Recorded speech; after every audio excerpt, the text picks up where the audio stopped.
So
you're trying to make it full screen?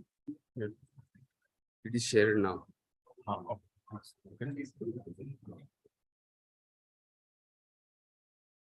It is working properly. Yeah. We have collar में दे देंगे ये तो recording के लिए इसका रिकॉर्डिंग ये गल दो क्या करना गल दो कहाँ करना ये ऐसे इसको कहाँ डाले ये दे गल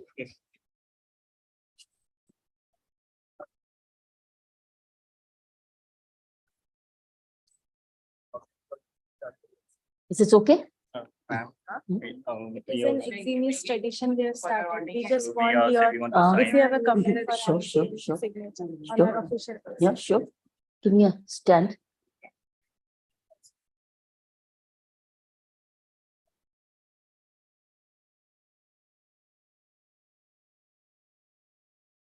Thank you so much.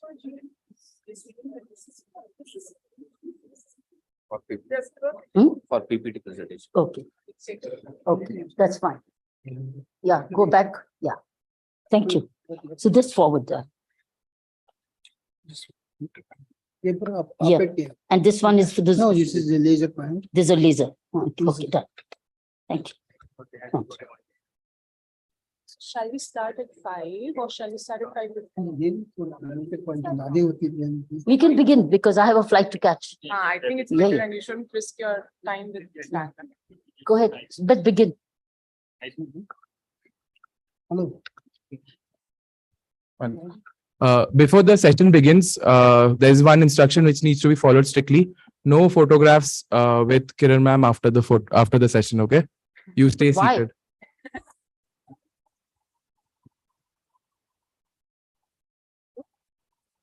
Yeah. It all depends. It depends on the time availability. So, yes, while Kiran ma'am is kind, it's for security purposes. I'll sit right in the middle. See, there's a Yeah, seat vacant. So what you can do is, even I want a photograph of this No, no, because all of them are becoming chief executive officers one day. So I want to sit there and you can, First, we take a photograph from- yeah, you take it all over and we could have this as a group. Yeah. So, okay, begin. So instead of individuals, we do group one, collaborative, not competitive. That's the language you're all talking about. Okay, carry on.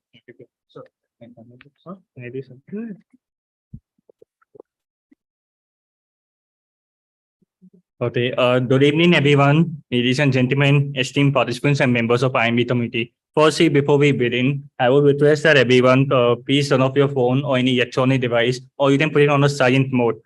Now, it is with immense honor that I, Siddharth, the event head of the IMB Entrepreneurship and Innovation Summit, Eximius. Today, we gather here to introduce a remarkable individual who embodies the spirit of leadership and transformative change. Dr. Bedi, a pioneering force in the Indian landscape, has graced us with her presence as we celebrate the journey of entrepreneurship.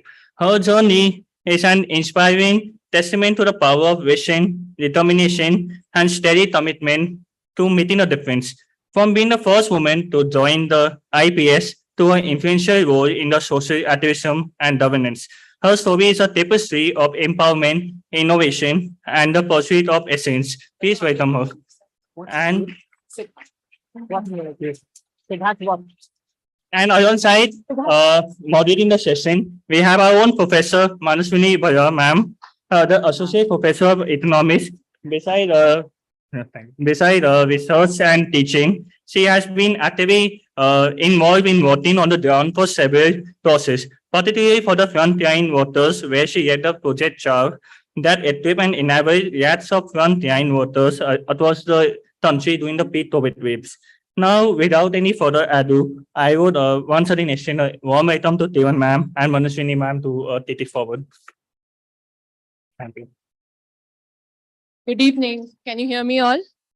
A very warm welcome to all of you on behalf of the student community, faculty, and the entire IMB community. A very warm welcome to you at IIM Bangalore, and especially at this landmark event of Eximius, which is being held on our Golden Jubilee year.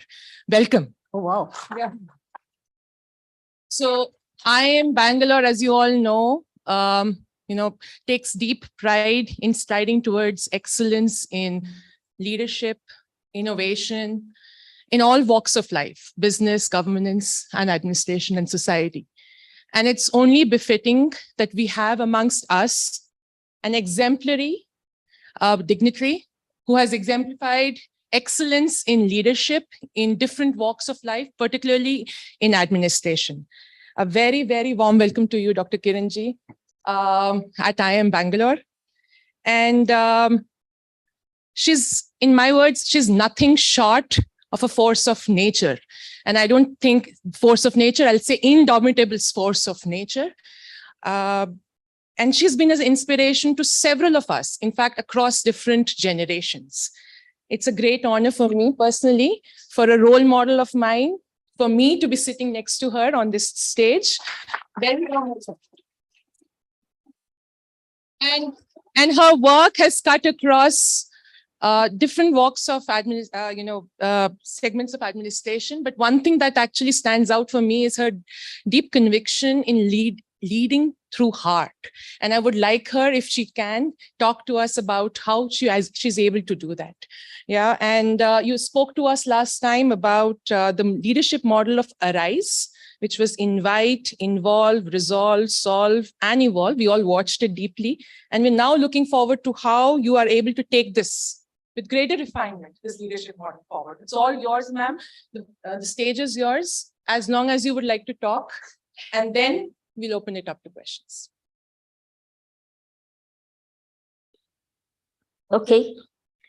So no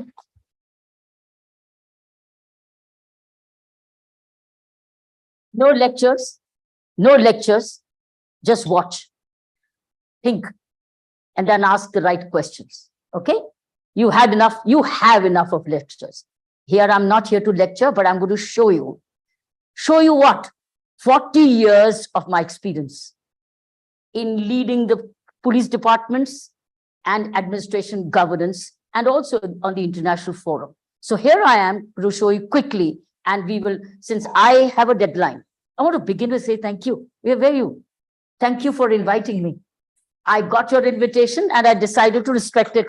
Otherwise, I don't go home. Thank you so much. Thank you once again. Most of all, Sanjay, who connected with me. Where's Sanjay? Who's that? You're the one. Because we were always on the phone. But thank you, Sanjay.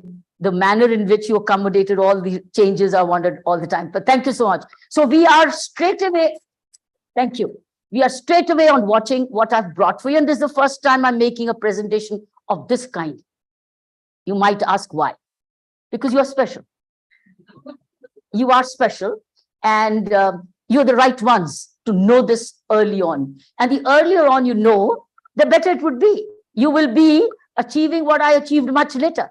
So you can achieve it right away from day one of your work, because you will all be at work in one form or the other, one place or the other. So let's begin. So I have some leadership models for you, which have evolved through my service, and I've documented them. And they are now, they're not patented, but they are documented and evolved, and they're in the part of all my books. So they are literally a leaf out of the books I have written. I'll refer to you the book I have. I'll refer you to the page of the book I have referred to. So that is for your, to understand that they're not now imaginary. They've all been learned, they've been lived, and they got now published. Here is the part one. Part one of this leadership model phrase is, yeah, come around here. Thank you. This is the transactional to transformational model. Your professor told me about where was my heart in it. My heart is at the right place. Thank God. So it's all, you will see how important the compassion, the emotional quotient, the IQ and the spiritual quotient, all these quotients play a role. Here is this part one. Have a look at this. What does it show? This is what I inherited when I joined the Indian Police Service. It was a very hierarchical model. It still is, but now it's getting mixed. Hierarchical model. Where is the police commissioner? Right at the top. He is right at the top.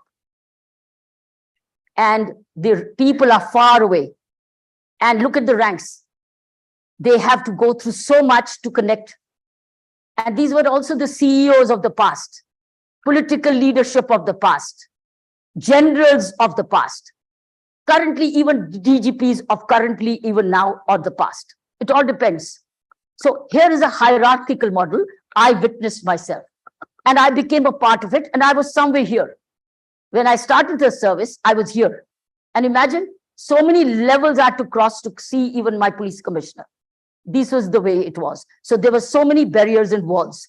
And whereas when I was here, the change I brought in, as I'm going to show you. Now, I've written this all.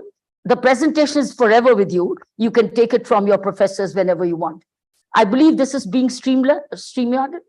Yeah, so it will be available. Now, let me go to the next one. This is called the creative leadership model. Where is the chief? Chief is right in the center. Chief is right in the center and very equidistant. Very equidistant. In no way it weakens as leader, but he's equidistant. I've kept Gandhiji's face because that is what Gandhiji's model of leadership was. He was equidistant. And you see all ranks and all the people are even mixed. Even the people, that's your consumer.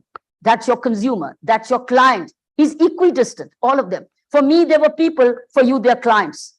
And for you, there can be other ranks. For me, they were constabulary, the commissioner. Everybody's around here. But everybody's equidistant, which means everybody had the faith that they could connect with this. Now see the comparison. Now you have to choose. That's why I said no lecture.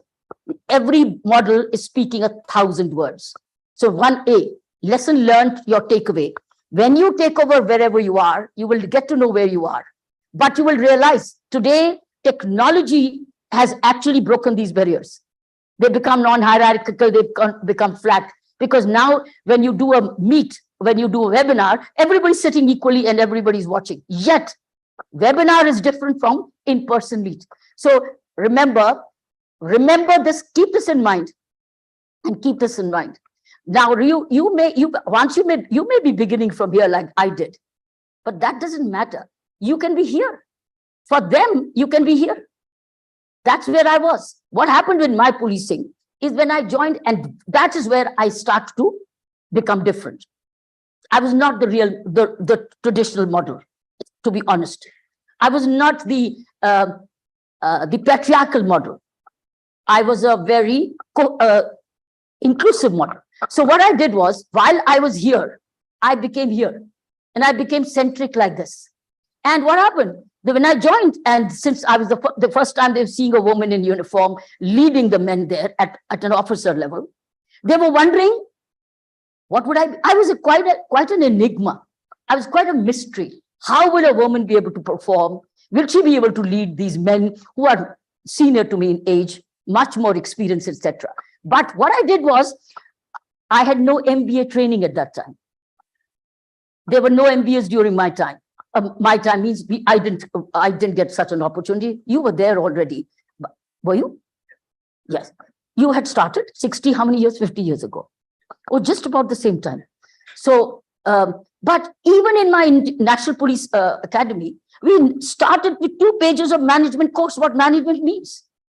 At that time, managers never. My police colleague is sitting right here. He will be able to bear with. This was not a issue in leadership. It was all about this leadership. We were always talked about this leadership, command and control. It was command and control. Here it was it becomes. So I became center here. What happened? It was quite a shock in the service, quite a surprise. I'm only telling you factual position that and there was one school of thought which is saying, I'm breaking hierarchies and probably I'm creating indiscipline. Because here are the youngsters who can access. Though we had a rule of orderly rooms where any policeman could come and ask this officer, but it was by appointment. It was by turn. And if the police commissioner sitting here, the constabulary sitting here, which you're not, the police commissioner sitting here, and the Darban would say, Satpal, Siddha, Tez, Chal, salute. And then I would salute. And then I would hear. That's how my senior was. That's all the access I had by appointment and by also sifting whether I was the right person to come. So it's a very selective, orderly room as to what is he going to say. Is he safe for the police commissioner to be speaking to? So that was that at that time. Since I became right in the center and I opened the door and I said, anybody can come at any time. And this is the time to meet. That also, one school of thought was, here is a woman coming for the first time, breaking the rules, and now that discipline will weaken. On the contrary, we had fantastic results. Fantastic results. Collaborative policing began, etc. I'll come to the results later. But you see, if you see, this was the gist of it. It's a part of my book called Creating Leadership. And this is where it became prominent, dynamic, proactive, self-correcting. No rank is high or low. All ranks equally respected. People are hired for capability and not groomed for succession. Then not groomed for succession. Leader chooses to walk the road less traveled. This model keeps all channels of communication open. Leader takes the blame while sharing credits. And the hallmark of this leader is to provide creative thinking to enable the organization to stay ahead. These are the benefits of this. So always remember, when you join your new places, where are you? You can be like this for this who are below you. So that one day when you climb up, you continue to be in the center. And you will be called really leader of the people. You will win the hearts and minds of why this will give you equidistance. You will listen to everybody. You will be able to meet everybody. More details will come in the Q&A. Now let's go to the next model. This was my policing model, which is a part of my documentation. This is an example of my implementation of this. Look, this was Goa in Chogam during 1983 Chogam. Look how we're all collective. We had no resources. We created students out of cadets, traffic cadets, to manage the entire 40-kilometer route from airport to Fort Aguada, where all the VIPs of the world were coming in. How we collaborated, how we worked together. This could not have happened if I had not been in the center of the leadership. So this is what clear benefits. You win the hearts and minds of the people. You win the hearts and minds of the rank and file, and they're willing to do the extra stretch for it. Now let's go to the other picture. Here's another picture. I'm only selectively giving you 2 to 3 pictures from my police career to establish to you the benefits of being at the center of your departments or center of your organization. Or being center means equally distant and being open and transparent. This is how we created beatbox systems in Delhi in those days, where it was a neighborhood beatbox. Any woman, man, child could walk up to this box, walkable distance, where they could report to this policeman. And it was open. See the box number 4, I had about 160 beatboxes created as Deputy Commissioner of Police, West Delhi. They existed then. They don't exist now. To be honest, to tell you, because you might ask me later, so is it happening? No, it's gone. Because this system requires that kind of leadership. You don't have this, that, you cannot have this. Because these are ideas which came from the rank and file, because you're all the time listening to them and finding out how can you work better. So this is called the Beatbox system. Right policing is one which reaches your doorstep with an assured purpose. We did this through an innovative system called the police beatbox. This positioned the area police officer, also called the beat officer, in the center of the locality. Now, again, he's in the center, giving easy access to residents for early intervention. These beatboxes were contributed by the local community. We didn't spend money. Now, you can't have a budget all the time for budgets. The budgets may not come. It was community generated. A light was power, fans, chair, furniture, everything was donated by the community. The key lesson here is leadership is tested most in how you provide for your grassroots functionaries. Why did I give them a beatbox? Because they were all the time walking in the beat and they did not have a place of their own to sit. And people also needed to know at what time they could meet their beat officer. So there was a time fixed, and here they could come and equally accessible. So this is a leadership is tested. You are tested in how you provide for your grassroots functionaries. That's your biggest test, and that's where your heart is. Whether your heart beats for your functionaries. Let's go to part 2 of the model. Now, the policing is, I've given you only 2 samples, but a lot of more details are written in my biography called I Dare. In that, it's the Beatbox system and other systems are all detailed. Whenever you wish to watch or read it, it's going to give you ideas of leadership and management. Part 2 is the 3C model of my prison reforms. Now, from policing, I got an opportunity to work as Inspector General Prisons, and this is what happened. This is the way it was when I took charge. When I took charge, the option I had was to ask for a status white paper.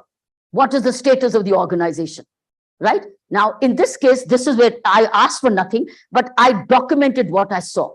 I saw rats touching my feet because nobody was sitting in the IG's office. They were all rats, and they were wondering who this intruder was. Here, inside the prisons, there was total contamination, total corruption, water with milk, milk with water. One could not identify which is water and which is milk.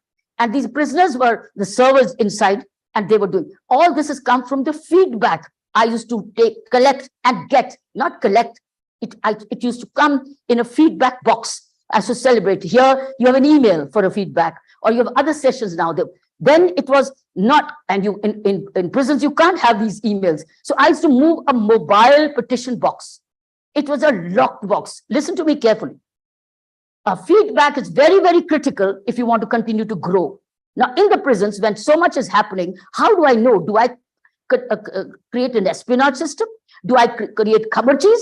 Do I create one wing another? Inke bare mujhe bataoge to ye naam, ye bare bataoge mujhe ye naam. Nothing like that. I wanted to be self-reliant and also not depend. हाँ बताओ क्या हुआ? हाँ उसने बताया का. तो खबरची इधर का सुना उधर फिर react करना. So no reaction. I used to move a petition box, a long box. You want to read about the petition box? Read the book. It's always possible. It's a whole chapter on feedback. It is relevant for you as leaders and managers as you join in. Feedback is critical. I'm not here to sell my book, by the way. I'm willing to donate, contribute a soft copy of my book to your leadership, and please distribute it. Because my object is that whatever has been learned the hard way, you get it right away. So what was the model? Corruption inside the prison. Then children, there were children inside the prison, and they were hooligans. They would only play chori, jab cutting, and they would run after the ants, or they had only cats. So they were practicing, this is how pickpocketing happens, this is how jab cutting happens. They used to actually demonstrate. They really knew. So these were, actually I've seen this happen. So this is how it was drafted, because there's no photograph of it.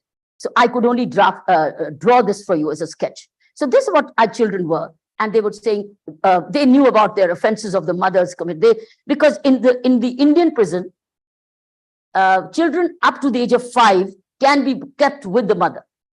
It's only after 5 the government's institutions take over, or they go to another parent which is secure. So till the age of 5, they are with their mother. They were going to the courts with their mother, listening to the case call, etc., and looking at the feuds which were happening amongst lawyers. They were all a witness. They were already adults.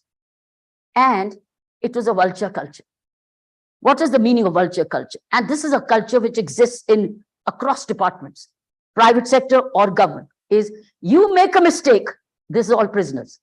You make a mistake, I'm flying over to come and pick up the dead body. And all the others are outside the system. All of them are outside the system. Let me show you some more. This is how it was. All outside the system. The prisoners were all surrounded by just the warders and the headwaters. It's written, it's not created, and it's not been challenged, and it's not defamation. It's all part of the book, and it's been written for many, many years now. So here is, if you see, government is outside the system, IG is out, DIG is out, superintendent jail is out, touching the fringe, deputy superintendent is right here. He's also big boss, but all others are outside the system. Remember the rats I showed you? Everybody is outside the system. So, or they were not even present there. So this is how it was. That's what I said. This is how it was. That's a page from that book. So in internal management appeared to be that of a guard, preventing escapes in internal riots. Hence, it was in a sense under the charge of the warders and head warders, despite the presence of officers who performed only distant supervisory roles. This is how it appeared to me. This is how I drew this, and that's what it is. So let me show you another. There was no difference between the night. There was no difference between the night and the day. Because when I say no difference between the night and the day, it meant what you do during the day and what you do during the night was not the practice. It was night is day and day is night. And they didn't even have, by the way, wristwatches.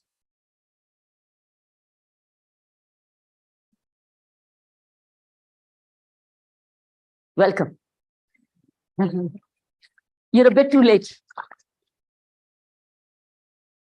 You missed the first part. So here we are. Prisoners were seen sleeping during the day and they were all awake at night. Why? Because they were on drugs, many of them. And how do I know? The first few days I went visiting the prison and I found everybody howling. It was like a zoo. And I said, "Ye kya hai?" He said, "Ma'am, ye raat ko nahi so sakte. Inko dard ho rahi hai, they need drugs. They need medicines, whatever, whether they were narcotics or otherwise." And I said, "That's scary." When I visited that, scary. It was totally like a zoo, as if the animals are howling and space is like the dogs barking on the road at night. Actually, they're conversing with each other. But that's the way it was. Everybody. So there was no, it started with the system. It started with this. So this is what it was. As I explained to you, this. It started with the system of head counts and lockups, a place where occupants did not sleep at night for various reasons. Night sounds resembled that of a zoo, a place inhabited by humans to whom it hardly mattered whether it was day or night. This is how I felt when I first saw Tihar. Drawings show that there was no difference in the prisoners' activities between day and night. They could sleep through the day or keep awake through the night. It was exactly the same. This was, remember, when you people also go into your new organizations, you too will not inherit the best. My suggestion would be, keep a record of what you inherit. It's good to log yourself, make a personal diary and keep it. You never know when it comes back. Maybe you one day write. Maybe you make presentations, maybe you address, maybe you become a trainer. You will have evidence. It's not to criticize. I'm not here pulling down anybody. I'm here to show you stark reality of leadership and management. Unless you see it, how will you believe me? So I'm trying to show you a visual effect of what I saw and how it impacted me. But how did it impact me? How will it impact you? It's different. People differently respond. How I responded, I'm going to show you. So this was Now, and this is the way it was. Prisoners were attacked from both sides. Staff was attacking, judiciary was attacking, media was attacking, police versus people versus everybody was condemning, government was condemning, police was condemning. It was a condemned institution. Condemned. Because they were all outside the system and they were like a vulture culture. You come and I see, and a magisterial inquiry is ordered. If a riot has happened or a death has happened or an injury has happened, there's a vulture which flies in. Vulture is the punitive authorities. could be. So that's how it was. Even the media was all the time saying to hell with, that's what happened most of the time. Everybody's blaming them. But what's happening inside, nobody's looking at that and why they were. This is what it became over a period. And there's a film called Doing Time, Doing Vipassana. There's a film. And that's where somewhere most of these activities are got fortunately documented. And this film has been made by 2 Israeli women. Have a look at it. It's on also, I believe, on the YouTube. It's very interesting. It's being shown the world over. This is how the 3Z model became. It became 3C. How? It became 3C. It was collective, corrective, and community-based. Without any white paper, without any complaints, without any agonizing, without losing time, I started my reform program from day one. Day one, when I started to walk the prisons on my through the every day the rule was enter the prison at 9 a.m. and walk the prisons to see what's going on. Earlier to mine, seniors were not walking, I've already shown you. So I could see, I could feel, I could smell, and I could chat. No, I asked for no paper reports. Not a single paper report saying, ye batao aaj kya hua, ye batao aaj kya hua. Kuch nahi, mujhe pata hai kya ho raha. Okay, the feedback box now was telling me, and I was walking the prisons, and I was never saying, tumne likha, tumne likha. No, that's good enough for me. Look at the amount of trust I start to win over 10,000 prisoners inside. They felt our madam knows what's happening. Ab wo kya karti hai iske upar, wo uski marzi. Lekin madam ko pata hai, and believe me, kisi ne jhoot nahi likha. Nobody was lying. Nobody was misleading me. Why? Because I'd won the trust of the people. They knew I was there for them and not for myself. I'm not here for my promotion. And by the way, they knew that, that Inspector General Prisons was not a coveted position. Only those officers were then sent in who needed to be put away. Put away. Big tall doors, put away. So they, at some stage of my career, there was a stage when I was thought to be put away. But instead of that, just see what happened. It became a 3C model. And what did we do? We worked with the community. We made panchayat systems inside. Everybody got a responsibility. It was collective for all. It was corrective, the basis, and it was community based. You see the society? And all that was learning, education, cultural activities, vocational training, festivals, meditation, job work, horticulture, libraries, welfare fund, moral education, prisoners panchayats, innovative ideas. Media also was allowed to come. And then what happened? Here is this team. See that? Here's this team. And see this? IG still at the top, but IG is so interconnected. How brilliantly interconnected. And what was the IG? Visible, interactive leadership, sensitive and concerned. DIG, motivated, experienced, and loyal. I had him. Third, the superintendents, all at collective decision making, and all the others, superintendent. But you see, in the end, we're all sailing together. It became a 3C model, collective. You want to know the details? Go back to the... I'm surprised it's not a part of your management book. I urge you, if not, cannot be a part of your course, voluntarily read the book. It will get you many, many ideas of grassroots management and leadership, and it's all practical. It will speak to you. It's not theoretically written. It's exactly written the way I'm speaking to you. So let's go to the next. So this is what it became. See the comparison? And this is what it became. The vulture culture was out. There was no need for a vulture. There was no riots. There was no dead body. There was nothing. There were no rights because it was everything got preempted and prevented. Because when you have feedback, you are ahead of time. You're not behind time, right? You're not taken by surprise. I exactly knew which barrack had what was happening. And then my teamwork as a ship, we could share over a cup of tea and we could preempt. And they now knew. She knows it. She knows it. They know it. Therefore, they cannot just get away. So friends, this is how it happened. See the comparison. This is the reality was. And this is also based on prisoners' letters I used to receive in the feedback box. You'll be surprised to know I still have them. Those letters which prisoners wrote to me in thousands are in 4 iron trunks with me. They're my property. They're very, very precious. So this is what these letters became the basis of this book. Otherwise, I couldn't. The book is written in 3 parts. What did I see? What did I do? And what emerged? What did I see? Came through the feedback box. Otherwise, how do I see? Where do I see corruption? Where do I see this? Where do I see a fight? How do I see? How do I know? It came through the letters written in their own handwriting. So what did I see? Came through this, the gangsters, the children, the women, the foreign prisoners, all that are chapters in the book. So it's what did I see? The feedback, I think, became the backbone of the prison reform, which I could succeed. And it was all off the cuff. I didn't read it in any book chapter saying feedback is important. I found it as a solution. How do I know what's happening? So feedback box, and it was a locked box. The key was only with me. So the feedback box would go and travel all the barracks. And in the evening, 1 hour before I would call off the day, the petition officer who had collected the box, I opened the key and the letters were thrown on open up on the table. And now we were sorting out what feedback we got. Imagine it's the CEO reading the feedback from anybody and everybody, and then taking corrective course of action. Imagine that. This is leadership. This is true grassroots management. This is truly your heart and soul at the right place. And this is also loving your work, devoted. It's like devotional work. So this is what we were doing. And so this is what became. Now let's go to the next. Now the part 3 and the last, I think it's the last. It's called the PP model, prosperous Puducherry model, which you have visited. Now, what is this? This is the first thing I did as Lieutenant Governor Pondicherry when I took charge of this. I've got it removed.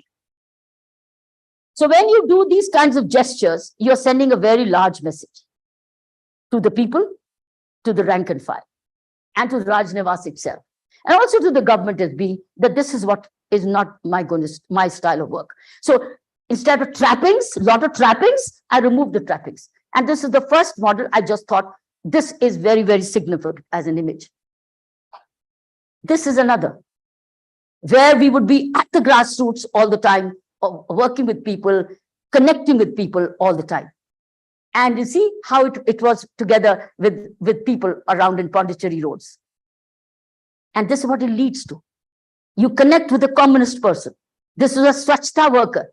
And in Pondicherry and as in Tamil Nadu, as you know, lovely color shawls are always given as gifts, as introductions. Like in North, we give garlands. In the South, they give these lovely shawls. And I used to receive so many shawls every day. All I did was always carry them in my car and stop by and give them shawl by shawl to this person, the janitors, the grassroots workers, saying thank you for doing the most difficult work. Because what they were doing, cleaning up the drains and keeping the city clean, was the toughest. And you see, when you connect with them, you connect with the doll. You connect with the common man completely. And this one. This is an IS officer. Secretary was somewhere. And she said, ma'am, and this was one of my 101 meetings I used to do with officers. And she said, ma'am, but I don't have today a babysitter, so I cannot attend the meeting. I said, no, you bring the baby along. And that's what she did. She brought the baby along. I think she can go into the Guinness Book of Record. The youngest ever to have attended a Lieutenant Governor's meeting.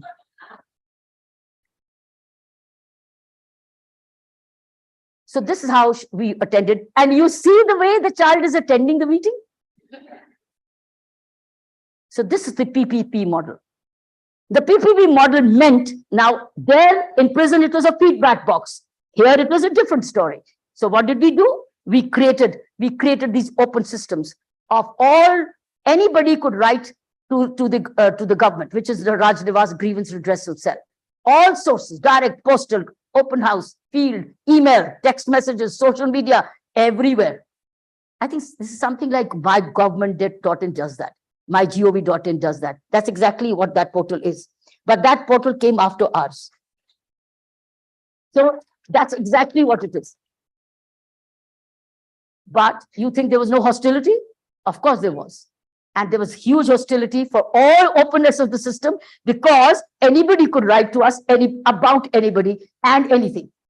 And naturally, the vested interests were very insecure. Because vested interests were also being complained कि हमारी file दबाई हुई है, अभी तो 2 महीने हो गए नहीं निकली है और कह रहे इतना पैसा दोगे तो फाइल निकलेगी. All this used to come in the feedback or emails or WhatsApp messages, etc. So see, and that's why all these cartoons were positioned. These see all these cartoons where they took away my chair, they wanted to make me run away, and see the jharu, the then chief minister was trying to broom me with.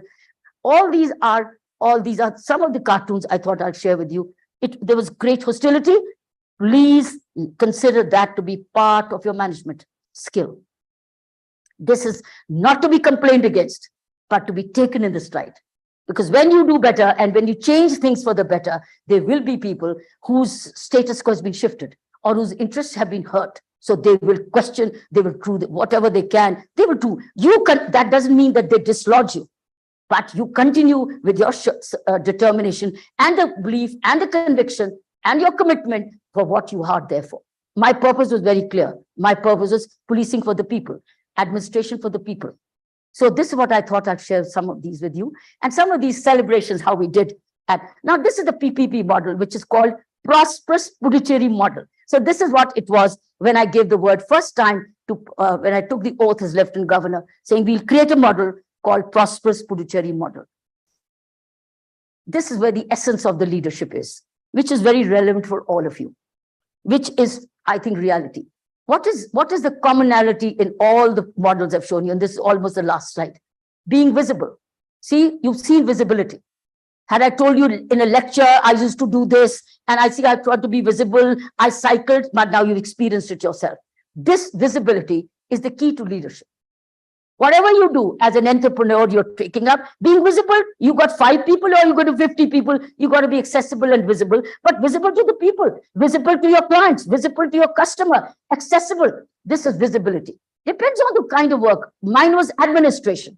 Yours is going to be entrepreneurship and business, as some of you would do, or into other forms of management. This is being visible, being accessible. If you see the commonalities, being very accessible, there's a time for everything. Being agile is very, very important. Being strategic.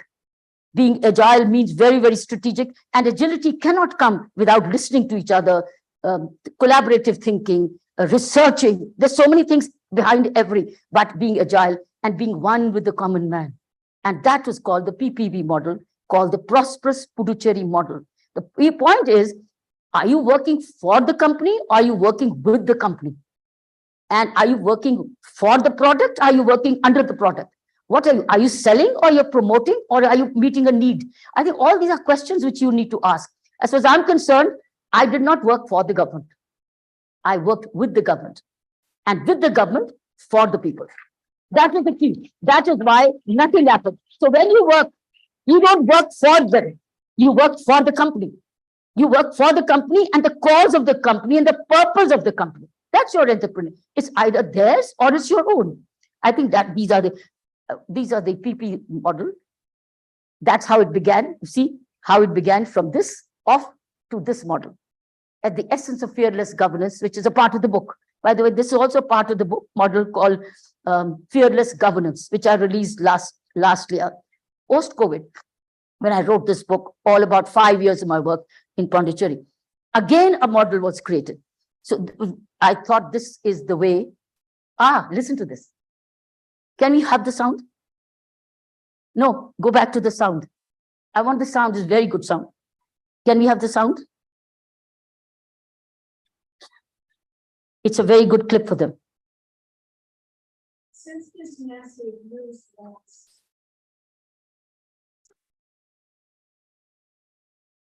Since this message moves Pooja, once. louder. Louder. Go back and give it louder, because that's where it is. This a Senate. Repeatedly, quote, on and but what have you actually done for yourself account? Have you resigned as CEO and chairman of this company? The board, I said,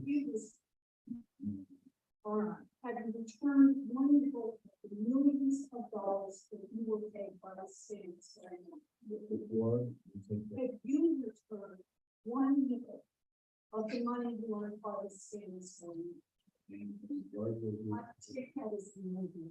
Have you fired a single senior executive? And by that, for those who have been to the manager, I'm asking about people who actually run the community banking division or your performance division. We made a change in our regional. I just said, I'm not asking about regional managers, I'm not asking about branch managers, I'm asking if you have fired senior management. People who actually led community banking division, who oversaw this problem of compliance. There's an next in charge of compliance. Very close. Did you fire any of this? No. Okay. So you have to resign. You have to return single nickel of your personal business. You have to fire a single senior executive. Instead, put that with the definition of employer that is to push the money to a low level of employees who don't have money for fancy PR firms to defend themselves. It's not this leadership. Here's what we're about this Mr. Stone. If one of your toes took a handful of $20 bills out of the cash drawer, they'd probably be looking at criminal charges for theft. They can come up in prison. But you squeeze your employees to the breaking point, so they would cheat customers and you would drive up the value of your stock and put hundreds of millions of dollars in your own pocket. And with all grew up, you kept your job, you kept your multi-million-dollar bonuses, and you were on television to bring thousands of $12 an hour employees who were just running cross-sell employees that made you rich. This is about you should resign. You should give back the money that you call the state is going on, and you should be criminally convicted by both the Department of Justice and the Securities and Exchange Commission. I thought I'd ended with this. I don't know what the last thing was. Was it? Hey, something's gone wrong with this. It's got stuck. Doesn't matter. I think we're done. Okay, let's go to, I don't know what this is. Oh, stop. Let's go to the next slide. If there is anyone, I'm done. Ah, the last one, the tennis champion. That's the message I want to leave you with. If you want to be great, if you want to be great at something, make it everything. Remember that. Make it everything. Now, we got a few minutes. We got 10 minutes, 12 minutes. Yep. First of all, thank you so much for this very awe-inspiring Take a copy of this. Please snapshot. listen to the last one. Yeah, snapshot on your phenomenal life. I think we can continue to listen to you forever. Thank you so much. But however, I think we have several questions around here and a lot of people who would want to, but can I be a little tempted and ask one question first? Well, we can sit down. No, good. I can see a better Okay. get a view. So you are an inspiration to You come and so stand with many, me. so many of us. So Come and generations. And I know, when I am with a strong woman, Come I here. just follow the lead. Yeah. And now, give me. Now, you're such an inspiration to so many of us. What's your inspiration? Who's your inspiration? And I'll leave it to that and I'll ask and I'll let the audience ask a question. You can choose whoever you would like to forever. Charges your phones? Who charges your phones? Why do you charge your phones? Why do you charge your iPhones or whatever phones you have? Why do you charge them? To keep them going, right? So you charge them, right? Or somebody else all the time charges. You charge them, right? Well, I charge myself.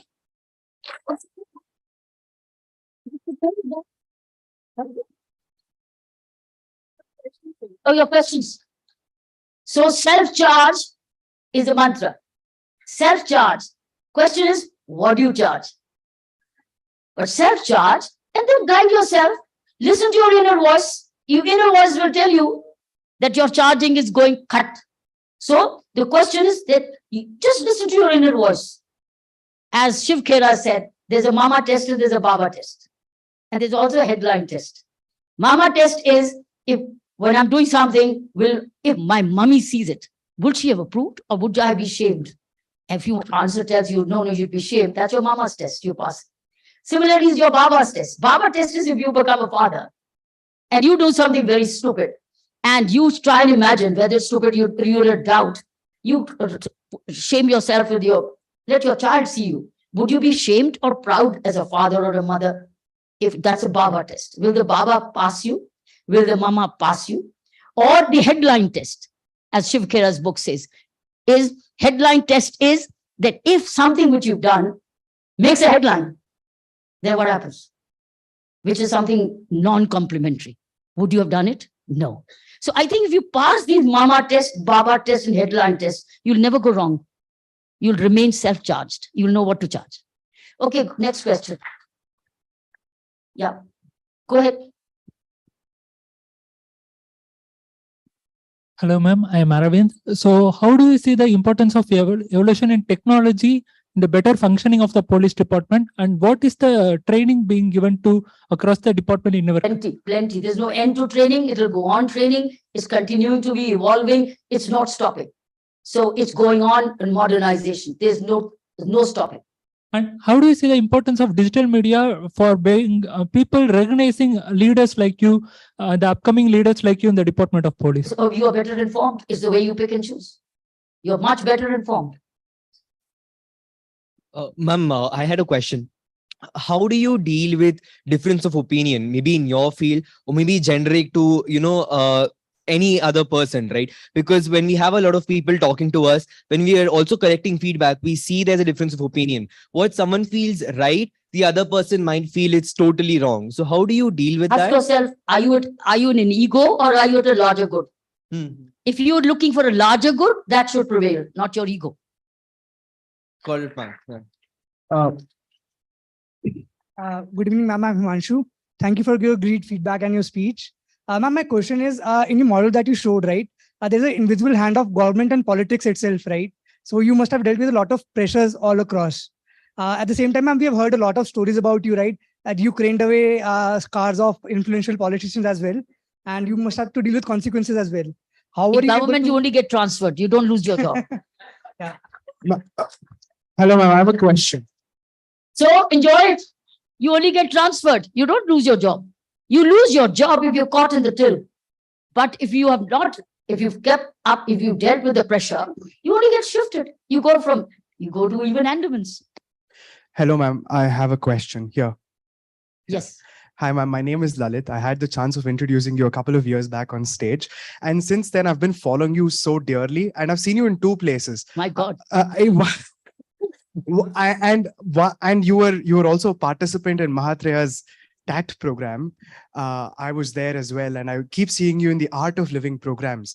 So I have a question. There's all charging stations. Yes. Mahatreya, Art of Living, Isha Foundation, Shivani, all of them, these great books, they're all charging stations. That's where now you got the right answer. Go there. So I want to know. Vipassana meditation. I want to know, how can spirituality help somebody like you who's already experienced a lot? And how can it help youngsters like us? What is spirituality? It's just being a great human being. Nothing else. Nothing else. There's nothing mysterious about it. It's answering your spirit, and your spirit will always guide you the right way. So remaining spiritual means ethical, a good human being. That's it. When the heart at the right place. Thank you so much. Hi, ma'am. My name is Ashok. Actually, it's an fan moment for me. Ma'am, actually, you're known for being fearless.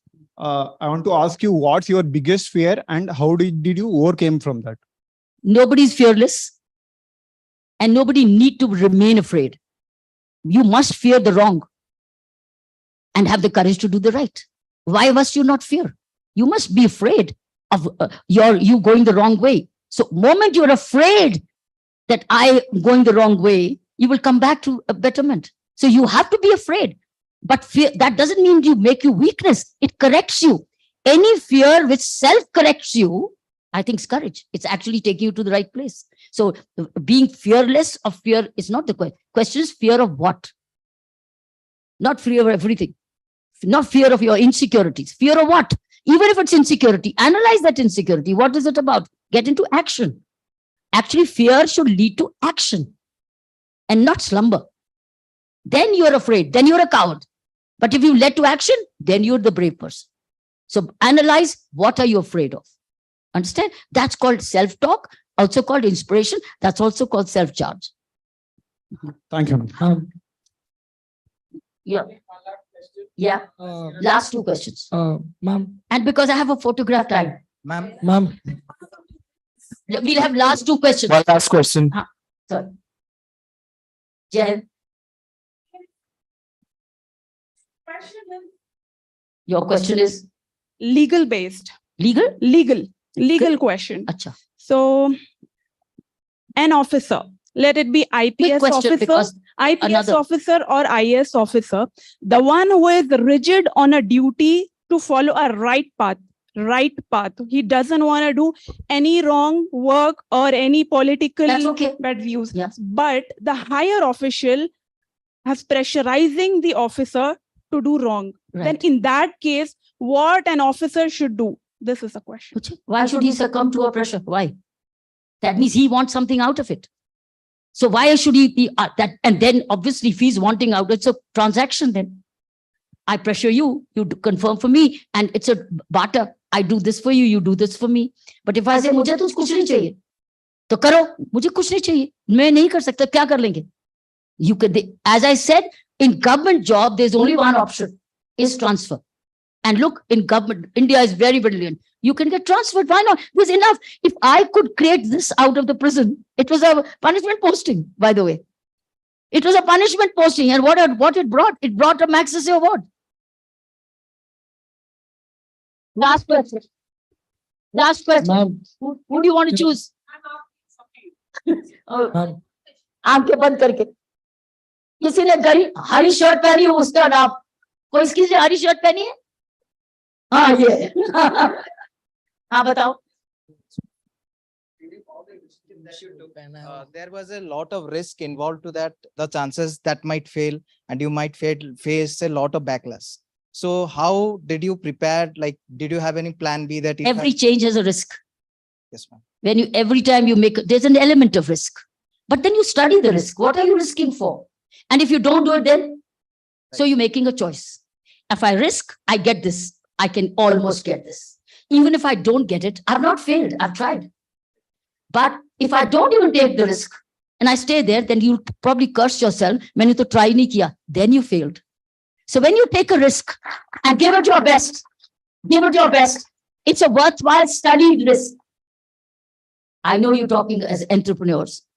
If you cannot be an entrepreneur if you don't take a risk, but you take calculated risks, you take studied risks, you take small risks, and you begin small and then you grow, right? And you also take mentors, you study. You don't just jump into, you study, you research, you analyze, you do your, take mentorship, whatever you do, you prepare, you get your resources intact. And then you also have a personal discipline in your conduct. Without that, it doesn't happen. So let me give you quickly, I have a slip for you. What Narayan Murthy told you. He said, be ready for uncertainty. This Mr. Narayan Murthy is on leadership. And these are very relevant for all of you on entrepreneurship, since I know I'm talking of prospective entrepreneurship. First of all, be ready for uncertainty. Secondly, have clarity of purpose. Third, lead by example. Fourth, practice austerity.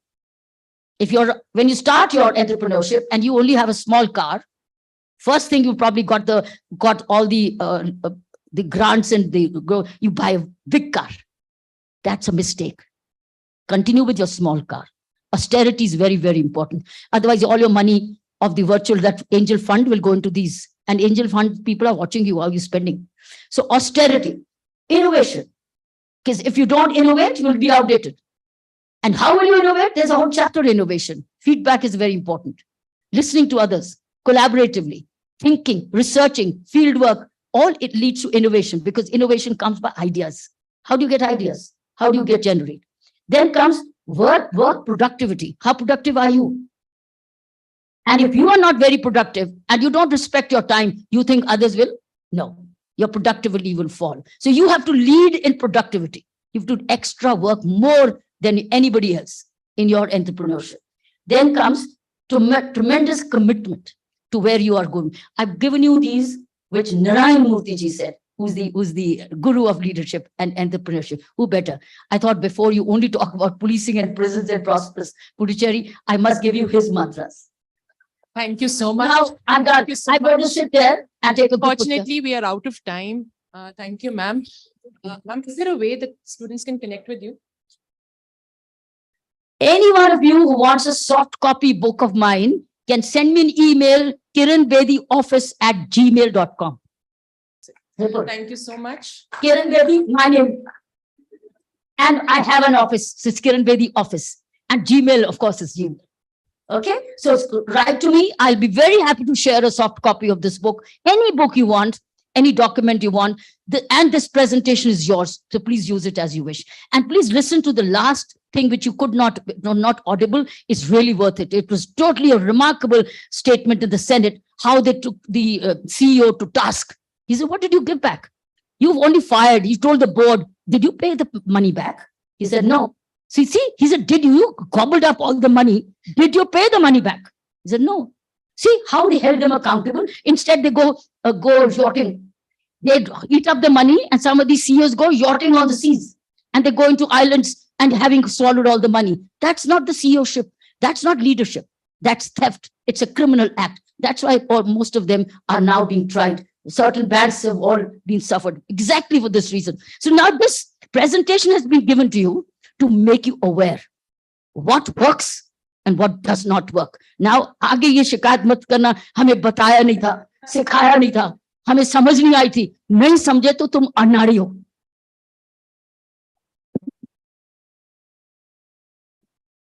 I want a picture of it. On the behalf of the Eximius organizing committee, we thank Kiran Bedi ma'am for gracing us with such an enriching and inspiring session. Now we would request a small photograph with the entire auditorium. Take a video. Huh? Thank you. हाँ mic ले लो. मैं सोचा ले जाऊं. Thank you.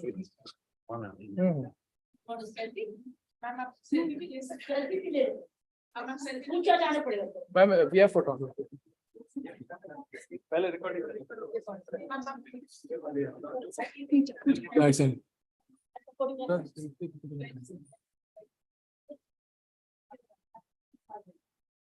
अच्छा fit है ये हाँ चलो मेमेंटो लेके आओ मेमेंटो लेके आओ अच्छा लेटे ना स्टेज पे ही देंगे ना तो मैं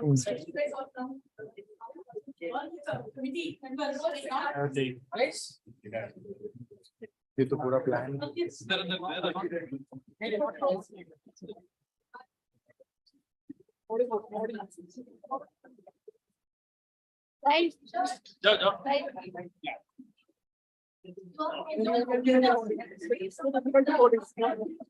difficult to coordinate language. Better. आप लोग जाओ. It was difficult to coordinate करना दिक्कत हो जाए. फोटो ले लो फट से. Hey, all set? Madam. Ritesh. Madam, please. Ritesh. Wait, sir. Yes, ready. All of you smile.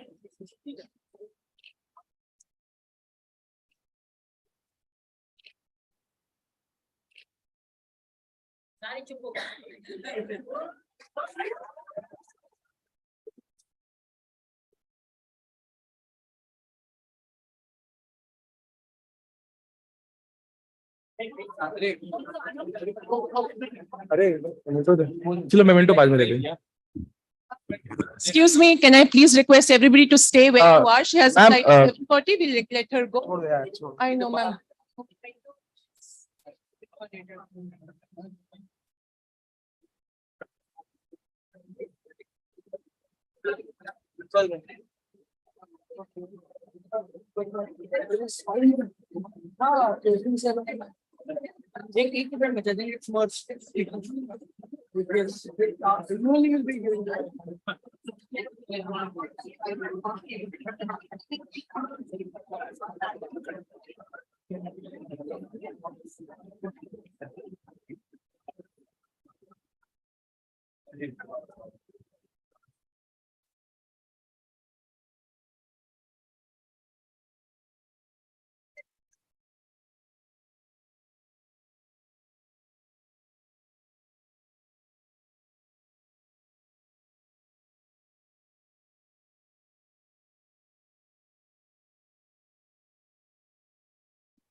ಹೊರಗಡೆ ಬರೋರು ಖುಷಿ.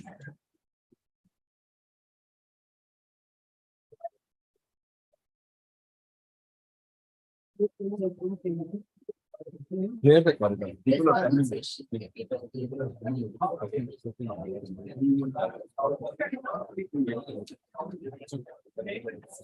ಈಗ just trying to see if we can get a picture.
He's already left here. He should be there in any minute. Yeah.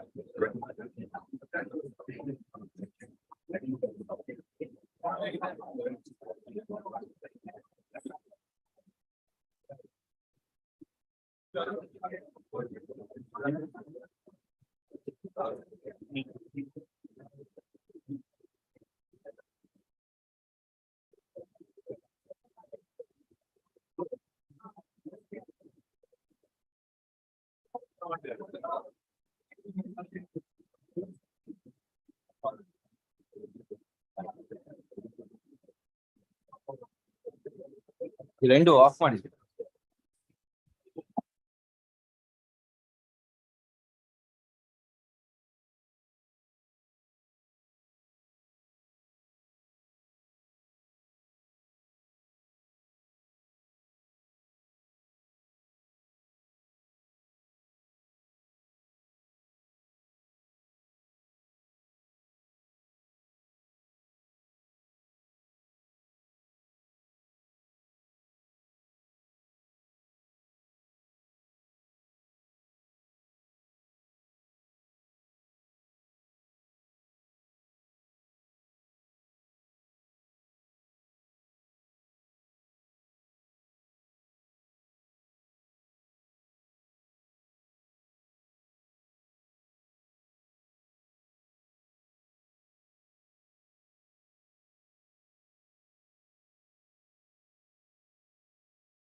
इसे चल रहे आराम से बात कर सकते इसमें क्या सीन है?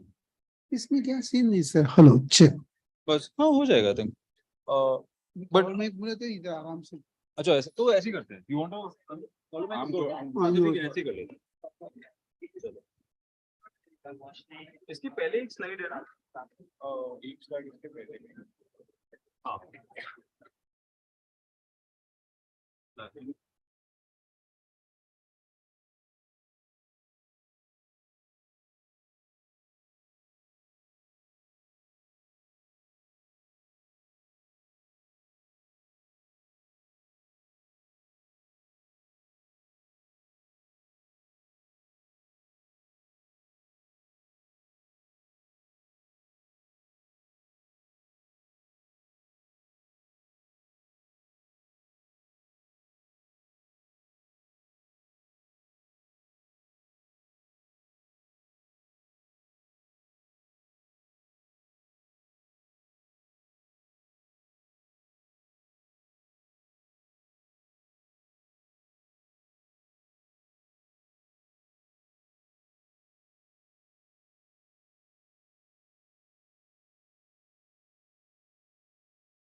Thank you everyone for coming for the closing ceremony of Eximius 2023. So we have two esteemed speakers with us, Neil and Sanchit, who are the founders of the Robin Hood Army, a volunteer organization which redistributes surplus food to the less fortunate. With a zero funds policy, the team has served meals to 122 million people across 403 cities through a family of Robins across the world. The RHA is now a Harvard case study. Outside of RHA, Neil works in Google as the APAC head of scale business and have a BCom from SRCC and an MBA from Harvard Business School. Sanchit is building his real estate tech startup, Promash, and has done his engineering from Manipal. I now hand over the podium to Neil and Sanchit. Please take it out.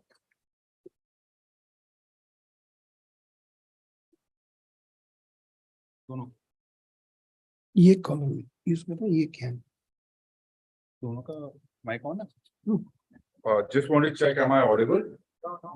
ये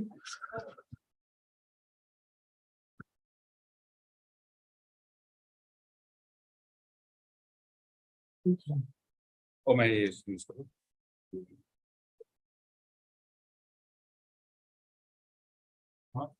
Yeah. Can you hear me? Okay. Are we good to get started, guys? Yeah? Okay, awesome. So I think, am I audible? Yeah. So thank you, everybody. I am Sanchit. And my name is Neil. We both live in Delhi. We're regular folks, and we just wanted to share some of the things we're passionate about. So we're both 90s kids. Actually, no, Sanchit is much older than me. But yeah, we obviously grew up like thinking Sachin is God. And we are both huge fans of Coldplay. And these are some of the institutions we've been a part of, and like it's been a privilege just learning from them. But today is not about our resume. Today is about another part of our lives, which is being a Robin or the Robin Hood Army. And I think one big caveat here is Sanchit and I are representatives of the Robin Hood Army. So whatever you see here is the work of the team. We just have the privilege to kind of like present it towards you all. But we just want to like call out that like a lot of what we're going to show is what the team really brings out. Right? Yeah. So before we get into the details, I would just want to know or understand what has been your COVID story. I mean, all of us went through a very, very difficult period for 2 years. Like, were you forced to work from home for 2 years? Were you forced to study from home for 2 years? Or did you spend days and days and a lot of hours trying to find a hospital bed or an oxygen cylinder for your near and dear ones? But what I'm going to share is the COVID story of the Robin family. Yeah, so this is how it kind of looks like. Again, the best way to like talk about the Robin Hood Army is just show what we do rather than like talk about it. So this is a bit of our COVID story.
Thank you. So the idea was, this was when lockdown had first started, and there was like this whole migrant labor problem across the country. And we figured out like, how do we mobilize like all the networks we have? We wanted to serve meals to 30 million people. We couldn't. We ended up serving meals to 23 million people. But those were some of the highlights of what we did. And like, again, like very, very human experience. Now, flashback maybe like 6 years before that, right? Like, had we thought that through? Was this something which was part of a big like 5-year, 10-year plan? Not at all. We're just a bunch of regular folks like you all. And we were just trying to figure out how do we use our limited resources to make a difference. So this was in August 2014 in Delhi. This was under my house. And this was our first drive in the Robin Hood Army. And there were 5 of us who started it. Sanchit joined a couple of months later with us. And again, who are these folks? Regular folks. I'll keep emphasizing this. Like just regular people who have regular jobs. So like Ashish is my batchmate on the left from SRCC. Anand on the right was also an early stage member of Zomato like me. And we just got together and decided to like serve like less fortunate people around us. Now, zooming out, what is the Robin Hood Army? Really simple idea. Volunteers in their free time collect surplus food from restaurants and give it to the less fortunate. Who are these volunteers? People like you and me, doctors, engineers, lawyers, students, retired citizens. Every single person, including the 2 of us, we do this in our free time. And there's no money involved. Like this is just like slightly our way of giving back, right? So now when we were starting out, we were faced with thousands of questions. Will we be able to help people enough if you're doing this only in our free time? Will we be able to grow without any experience? Should we be collecting funds? And I think after thinking a lot about all of this, what we told ourselves was, yeah, all the answers will be found on the field. So let's just hit the ground running. And till date, instead of thinking of ourselves as a traditional non-profit, we still operate as a startup. And what we keep telling ourselves is, think less, do more. Yeah, so this is classic like startup thing. Like, let's just focus on the execution. Let's focus on the scale. The answers to growing will always come on the field. Again, because there's no money involved. That's the one rule we have in the Robin Hood Army, that we can't collect money in the name of the organization. So how do we grow, right? And like, how do we serve more people? So again, social media is a big leverage tool. That's the way we kind of like spread the word and like tell people that, there's an organization like that which does this. There are 2.5 lakh Robins of us who kind of like do this in our free time, and we've got to know it through our social media channels. So we've done a bunch of like TEDx talks. We've had partners like ABP, Tinkle and Amar Chitrakatha has kind of put out the Robin Hood Army as a comic. That was a personal high. Mr. Bachchan has done a lot for the Robin Hood Army, and the beautiful part is every single partnership or whatever we do is free of cost. No one charges us. They just believe in the fact that like citizens are trying to make a difference to the country, and we're super grateful for that. So now I know all of you all are B school students. So I'm very sure you are wondering that any organization that has no revenue, can they scale? And say they scale in a short period of time, can they sustain themselves, right? Now, in the last 9 years, with no offices, no employees, and zero revenue, this is the balance sheet from last year. Through our network of around 200,000 Robins who are located across 13 countries, we've managed to serve 100,342,000 meals. Think less, do more. Now, I know these numbers are very good to see. They're very impressive. But is this the real thing? Is this what really matters? I think while we've kind of been building this organization, we keep kind of like calling out what are we really building and what really matters to us. I think that's really, really important. And that's something more than what the Robin Hood Army is doing. I think that's something I want to kind of drive in today. Also, like this is something which is now a Harvard case study. This is taught in business schools across the world, that how does an organization work at this level of scale, without money, without funds, without full-time employees. Again, this is something which brings a lot of credibility. It's something which helps us get a lot of partners. It's something which makes our parents a little proud. But again, the question is, does this really matter in the bigger scheme of things? And what really matters to us? Like, what is our purpose? Why are we doing this year on year, month on month? And I think that's the sense of like today, like if I have to explain it very, very simply, what matters to us is we're an organization which is in the business of spreading smiles, right? And that's the essence of it. So every single meal we give, it's not a distribution platform where we give the food and walk away. We spend time with the people, we make them laugh, we get to know their lives, and we try to make a difference to it. But I think that's the biggest motivator. That's worth every single sacrifice. That's why we do it without any money. We do it for ourselves because we get this huge high of like spreading smiles. And like, I'll give you a sense of what that looks like. It's like, it's the best possible payslip. And this is in a special school in Jodhpur with our Robins.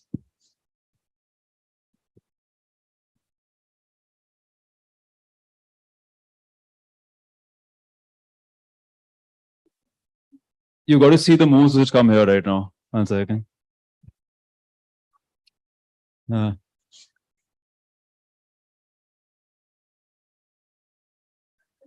This guy.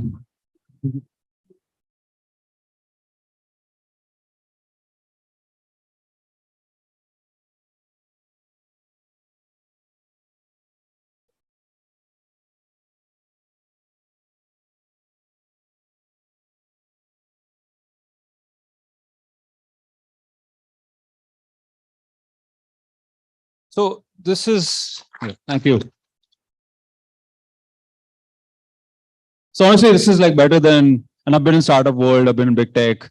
It's better than any pay slip, any ESOP liquidation, any annual year-end bonus. You know, like when you're part of that, you kind of like just put aside like the problems you have in your life and you engage with the community and you just realize that like, it's just so rich that we probably get more than we give. And you want to talk about Mission Swadesh? Yeah. So talking about things that matter, while we are here spreading the word about RHA, we have something called Mission Swadesh going on across the country. Thousands of Robins, they're looking to serve 10 million meals across 1,000 villages. But again, is it these numbers that matter? I don't think so. What matters is moments like this, which happened around 20 kilometers from here on the outskirts of Bangalore. This boy's name is Hemant. No.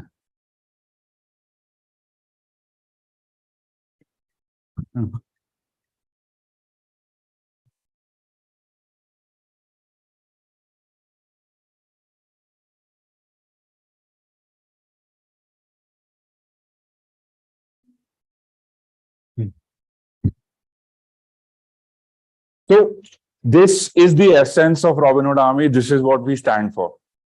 Yeah, and I think like I'll keep it short and sweet. Like I'd love to make this more interactive and sort of us giving bhashan to you about what to do in life.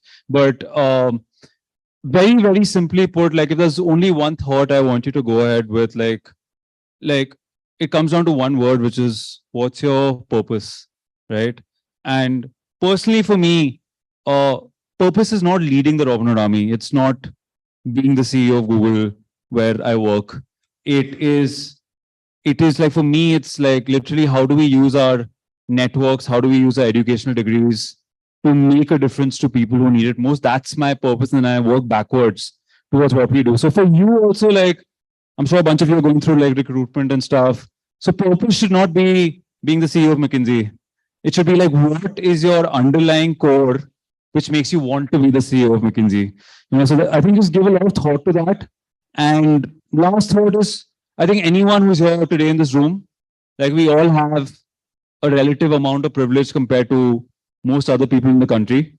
And like, it's good to kind of like realize that like once you have that, for us, I'll keep reiterating this, like we're two regular guys, we have normal goals and aspirations, and we ended up finding our purpose.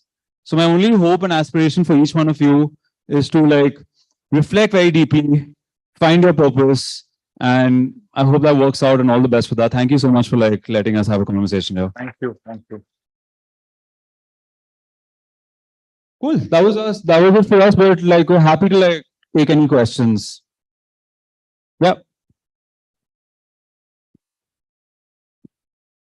So my question is divided into two parts. The first part is that, like as I saw, so as I saw, many of our activities was related to feeding the children. So is Robin Hood Army's just major focus is feeding the children, or you are also interested in other grassroots problems that could be solved, let's say in the rural areas, or your main focus is just feeding the children? No, that's a great question. And so food is our core, you know, like transporting surplus food from restaurants, weddings, supermarkets to the less fortunate, what are core. But what happens is through every conversation, every food meal we distribute, we get to know people and we figure out how we can really like transport their lives. So for example, like in Indore, in their free time, they started teaching the children of the families we serve. And I come from a family of academics. So I got super uncomfortable that, oh, like how can we take up education in our free time? But my co-founder, our third co-founder, who's not in the country right now, she was like, look, you're looking at the input of teaching the kids. So look at the outcome of how many kids we can put into school. So a bunch of you have probably gone to Time, Career Launch and all of that to get into and do an MBA. So we have something called the Robin Hood Academy, where we teach children in the streets of the families we serve with enough education in English, math, to get them enrolled into local government schools, right? And we make sure that they have Aadhaar cards, we counsel their parents, and proud to say that till date, like we are in 180 cities, and we put around 5,700 kids into school for the first time. So that's Thank you. Thank you so much. So yeah, I think through every conversation we have, we kind of really understand what is the need on the ground, and then we try to like make a difference in our own way. And just a follow-up question, the reason why I asked the first question, because there is a, you can say backward or related, something Sure. related to me. So basically, the main question that I wanted to come to is there any possible synergies or collaboration your organization is willing to do, let's say with another startup or another organization who are working in the grassroots level and solving a grassroots problem? Right. So basically, I'm talking about my company. Right. So we manufacture, you can say, clean cooking equipments such as smokeless stoves, and we have also manufactured one of the most affordable smokeless equipment that you can attach to any of the you can say mud chulars, you can say mud stoves you have seen in the rural areas. As even today, 25% of India's population are still dependent on it, Right. and it can reduce the emission of that chula by 30%. So we are not only reducing the emission, we are also increasing the efficiency, and less wood will be consumed. We are right now supported by Department of Science and Technology, Government of India, and one of our clients is right now ICICI Foundation.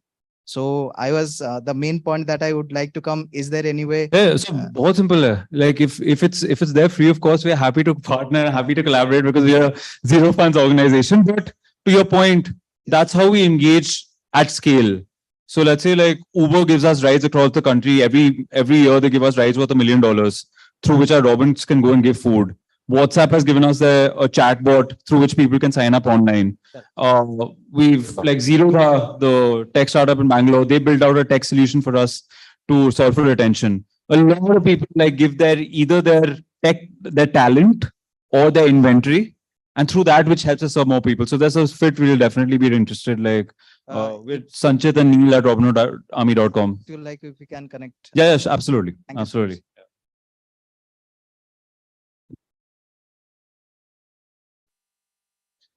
Absolutely. Hello. So thank you so much for coming and thanks for this session. Hugely inspired.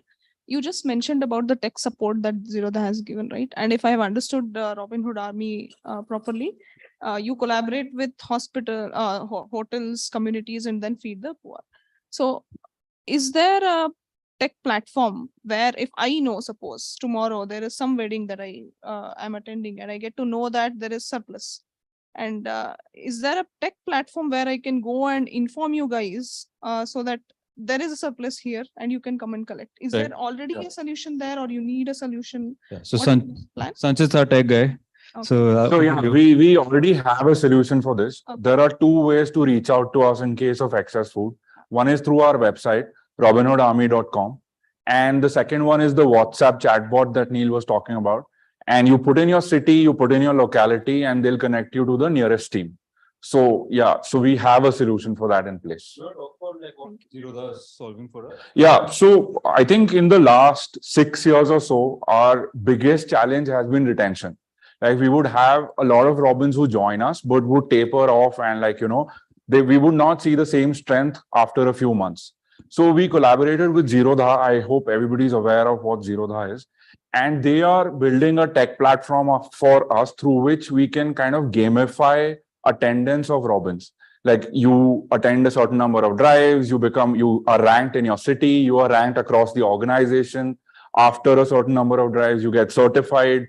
So I think that is RHA 2.0, wherein like we have our donors in place, we have our volunteers in place. Now we are trying to build systems and processes and tech through which I think we can replace the human element of RHA. I mean, the vision is that we should be relevant not just tomorrow or the year after, but probably even 20 years later. So tech and processes is going to be the solution for that. I'll be super candid. Like we started this when we were in our 20s. I think every day of building this is something we're figuring out. We are not seasoned entrepreneurs who've run like large teams for like decades, but it's a super educational journey. And like, I think we've become a much more sustainable organization than we were. And we hope we continue like serving more people at scale. And just to add to your question, when you spoke about things outside of food, I think our vision statement kind of explains that. Our vision is to bring out the best in humanity using food as a medium. So food is just a means to connect with the people who need our help. and then we figure it out from there. So one example of that is a doctor in Pune. His name is Dr. Sunavni, and he's an eye doctor, an eye specialist. So when he was serving meals constantly to his neighborhood cluster, he realized that a lot of people, senior citizens, had failing eyesight, and all they needed was something as simple as a cataract surgery. But so what he did was, he and the Robins, like, they've been like serving them for months, so they were kind of like trusted by them. So they convinced them. First, they went and convinced a clinic that, look, can you like the clinic where he works, can you like sponsor 50 cataract surgeries? And then they convinced the people who had failing eyesight that, look, it's a very, very simple surgery. It won't take a lot of time. We'll take care of all the pre-care, post-care, all of that. But just trust us on this. And luckily, like, because like we've been serving them for a bit, they trusted us. So out of those 50 people, 48 people actually improved their eyesight. But 2 people who had stopped seeing, who were blind, started seeing for the first time after many years. So like, for me, that's the real Robin Hood Army. So, your question. What's your cost per meal? That's a very loaded question, because I'll tell you why. Because like when people contribute meals, or when they contribute rations, they contribute in kind. So they don't give us money and we buy it, and then they give it directly. So I think like the cost depends from like from where the donor is, which city they are they a supermarket, are they a wholesaler, are they a restaurant? But essentially what we've seen is that, like, let's say if we are serving 1 million odd people, it'll probably be between like 6 and 8 rupees per person. Per person. Yeah, at scale. So that'll be around like 80 lakhs to a crore of if you're going to serve 1 million. We served 100 million, but that's the whole point of zero funds. I'll tell you, like, why do we not take money? It's not because, oh, we're like just like some saintly people and we're like, no, like no money. We're really growing because there's no money involved. Like if I go back and you look at the trends, 25,600 to 1 million to 3 million to 6 million to 16 to 38. 38 was when we did that mission, 30 million. In a weird way, like we have, like Sanchit and me are just representatives. We have 250,000 of us, right? They put their heart and soul into it because no one's making a buck. So for them, it doesn't matter if they're co-founders in Delhi or Boston or whatever. For them, it's like their own baby. So that's one thing. And when we do partnerships, right? The pitch is really simple. Yeah. Like we just go to people and say, look, we do this in our free time. There's no money involved. This is our way of getting back to the country. Are you in? It takes a jerk to say no to that. Like it's very, very difficult because I'm not asking for money. So that's why, like, really like large scale partners, whether it's like Godrej Group or Akshay Patra or Wipro Foundation or Reliance Foundation, like they partner with us at scale because they know we have the power to distribute across the ground. And that's what we were talking about Missions Pradesh, that right now we've been doing it across towns and cities. But now we want to figure out, sitting in our cities, how can we kind of like help and like enable rural India? So that's kind of the next frontier. Yeah. Yep. Actually, it's a very inspiring thing you guys are doing. I want to know, what are the lessons you have learned after starting this? Working with Neil, I've become really patient. I would want to say that. But I think the biggest thing that I've gained is perspective here. Before I was serving in the RHA, I would be very frustrated with day-to-day problems. You know, and after, I mean, I've been born and brought up in India. I know how our fellow citizens live, right? But seeing it so closely, I've kind of realized that my problems are not problems. The price of petrol or whether I'll get a hike this year or not, those are not actual problems. Problems are that I'm a rickshaw puller. I have not made any money the whole day. When I go home, how am I going to feed my kids? So it's personally given me a lot of perspective that I am very, very privileged. And very honestly, like, see, let's be real. We're sharing all the good things. Like, it's an organization with 2.5 lakh people. There's also a lot of drama. You know, you get people who are very passionate together. Obviously, there's going to be conflict of opinion sometimes. So I think learning how to kind of like codify our culture and like making it like for example, we've got something called citizens first, Robins last. So let's say Sanchit and me are arguing about what is the quality of the food we're giving, right? That's a very legit argument. We should debate that for hours. We should fight about it. But if Sanjit and me are arguing that who should go give the talk in IIM Bangalore, then we are setting ourselves up for mediocrity. So I think like we've learned through the hard way that like, look, it's very important to have a culture, and it's very important for that to kind of prescribe how an organization works, and not just leaders saying, "Ha, ye galat hai, ye sahi hai." So it's been a learning process, but I honestly feel I have the best job in the world. So, and to add to that part, doing all of this without having a corporate structure, without having a salary structure, there's been a lot of learning that you can get this done without incentives of salary and perks and all as well. So it's like running a big corporation without the benefits of funds, I would say. So you've seen the benefits, the smile. Honestly, like, I'm not even trying to sell this to you guys. It's the best possible thing. Like, you can't have more fun, like, and you can't feel like more driven when you realize that, okay, like I've got my skills. Like, let's say I spent 7 years building Zomato. I was employee number 18. And like learned a lot there, loved the organization, but using those skills to build this out was another high in itself. So like that way, like as I said, I don't think like we have any dearth of incentive to like help more. The question there, I believe. No. Any more questions, guys?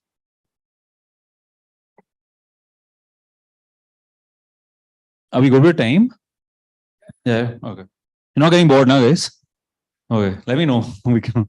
Hi. So as Sanchit mentioned, there is no corporate structure in your organization. So how do you guys manage such a big unit as like who is the who does someone go to when there are some problems? So how do you like have a conflict resolution in such situations like that? No, it's a great question. So think of it as, so when he said we don't have a corporate structure, it's like we don't have like guidelines and all of that. Like we have only 3 rules: that we don't collect money in the name of the organization.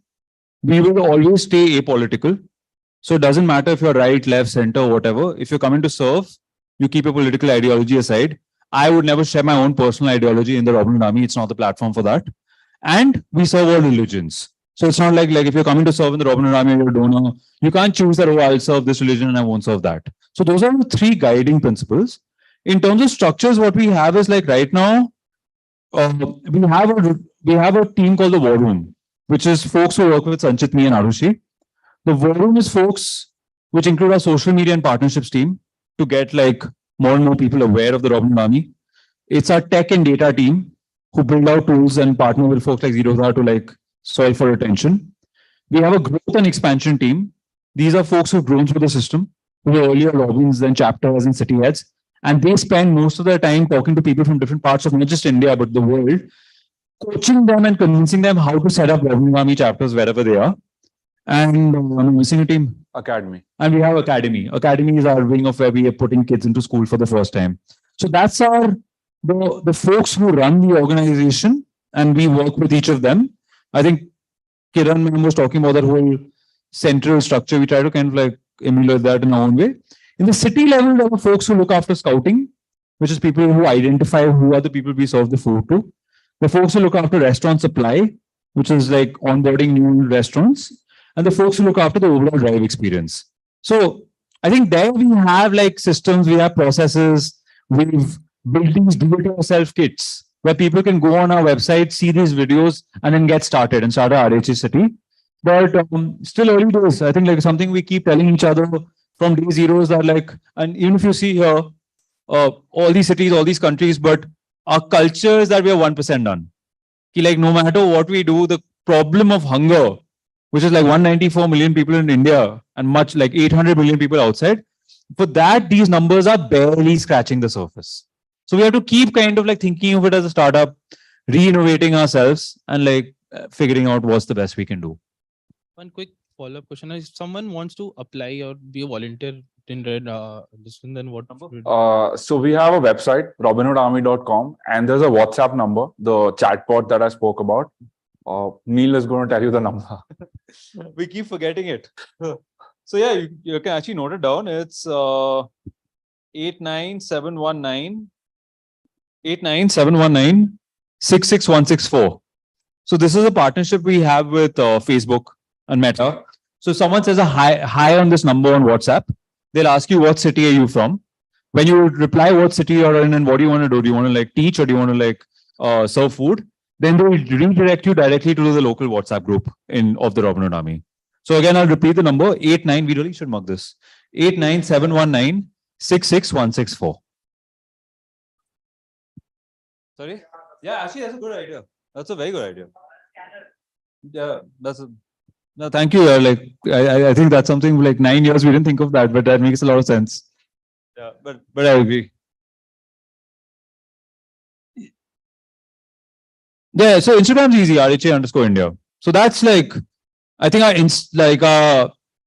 third co-founder Arushi, she runs our whole communications. So Instagram, like something which we like without again investing any money, we've got like a couple of 100,000 followers, and that's where we get our top of the funnel, so to speak. So it's funny, like the terms I use in my day job at Google, like funnel, like retention, like all of that, I've started using in the Robin Hood Army. And it's quite interesting, but hopefully it's still early days in our journey. We should consider stopping use of those terms. Any last questions? Yeah, hi. Yeah. I have Hi. two questions. Yeah. So the first question is, so volunteers, when they work for the Robin Hood Army, when they go on the ground and they have to circulate food, so they have to travel, right? So how do they travel? Do they put money from their own pocket, or how does that happen? And the second question is, I obviously understand the reason for the name being Robin Hood, but is there any specific idea behind the color being green? That's all. Yeah, so talking about logistics and transportation, it's a mix. Sometimes we do it with our own vehicles, or we use cabs, autos. That's when Robins do it on their own. But the biggest game changer for us in this area has been partnerships. So like Neil mentioned, we partnered with Uber. So they give us rides worth $1 million every year for the specific purpose of transporting food. Then we've also partnered with a lot of logistic companies. So like PMR Logistics and a couple others, which help us transport grains in huge quantities in their lorries and trucks, etc. So it's kind of a mix of both our own personal vehicles, public transport, and partnerships. Yeah, and I think one of the key points here is every city is hyper-local in nature. So let's say Bangalore, right now there are 12 different neighborhood-based chapters. So in a Jayanagar chapter, the food will come from restaurants in Jayanagar, the volunteers will be residents in Jayanagar, and the less fortunate will be homeless people, orphanages, old age homes around Jayanagar. So you're not basically moving out of your catchment area of like 3-4 kilometers. So even if you're kind of using your own scooter to do it, it's not going to be like a crazy expense. So I think that's one piece. Why green? I think Robin Hood Army, Robin Hood, the original Robin Hood in like who used to like, they used to steal from the rich and give to the poor in England, like in the 12th or 13th century. So they used to wear green. It used to be called Lincoln Green. When I grew up, I used to read it. I'm like, this sounds cool. So that's how we chose it. Like we are not stealing from the rich, but we're taking time from the privileged and giving it to those who need it the most. Thank you so much. Yeah, thank you. Sorry? Take one last question. One follow-up question regarding that. I'm a little like curious about the logo. Can you explain what was the idea behind that? Yeah. Okay, that's really exciting.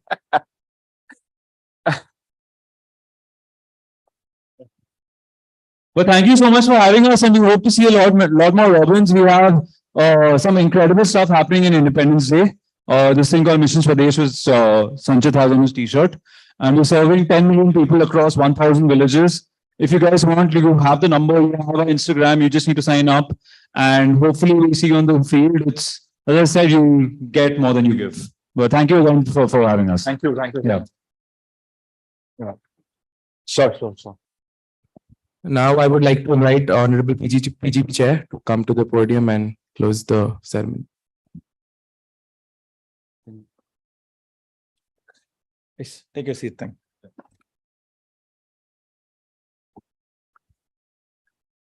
Right. Thank you very much, guys, for both inspirational as well as sharing this. It must be incredibly tough. All this 2 days they've been hearing about how incredibly tough it is to start a business. I think it must be incredibly tough for you to refuse money. Has its perks. It has its perks. So There would have been enough people who would have been saying that, take my check. Don't ask me to drive every night in the evening. I'm incredibly busy. I'm an MBA from A-star, whatever college. I want to give you money. Please take my money. No, I think that happens a lot. I think what we realize is that the Robin Hood Army is not about us as leaders. It's about the Robins who are driving it. And they do it because there's no money involved. You know, like they trust it. So for us, it's a bit of a no-brainer that we continue doing as long as we're growing and serving more people. Absolutely. Thank you very much. I stand here to close the event formally. I stood here yesterday to open this event. And since yesterday, we've heard a variety of speakers from social media influencers, people who have built businesses from scratch, people who have governed businesses, people who have funded businesses, people who have, people like Kiran Bedi who have stood against the entire country baying for her blood. And we've had people who are building a country, building an army to serve the country. Across all of these fellows, if you actually look at what their messages have been, make decisions, strong decisions, make your choices, make reasoned trade-offs. All of this is about, I talked about entrepreneurial mindset when we started yesterday. The clear idea of what is an entrepreneurial mindset is to be able to have clear criteria, absolutely strong, explainable, articulatable criteria around which you make your decisions. Entrepreneurship is not just about startups. We were not here yesterday. I was talking to them about, it's not just about startups. It's about having a mindset. And the idea of a mindset was to be able to make trade-offs, make strong decisions. I think that's one of the things that you have learned through the 2 days. I hope you have had good fun. Have you? I hope you have had good food. I hope you have enjoyed the day, enjoyed the weather in Bangalore. It's not raining, it's not hot, it's not this one, right? You enjoyed the hospitality. Put your hand together for the team that's put to the event together. Thank you. There was a bunch of people who were passing mics around. There were a bunch of people who were making sure that you get your information in the right place. But there's a lot of people who are behind you who printed your identity cards. A bunch of people who gave your list to the security guard to enable you guys come in at the right time. There are a bunch of people who signed contracts with all of those fellows who served you all of these. Put your hand together for all those invisible volunteers who put this program together. Thank you very much, Sadhvik and team, and everybody else who has contributed. And my special thanks to all of those people who took time out to come and share their experiences and inspiring the audience. Thank you, Sanchit. Thank you. Thank you for having us. Thank you. Thank you, everyone. Have a good evening today and safe travels back home. I have a 2-minute favor. Can we just huddle together for a photo? I think my mom will be really proud if she sees a photo of you guys. So can we all huddle together in this row? And we'll just try to like folks from here, just come in here. Folks from here, come in here, and we'll just take a photo, everyone together.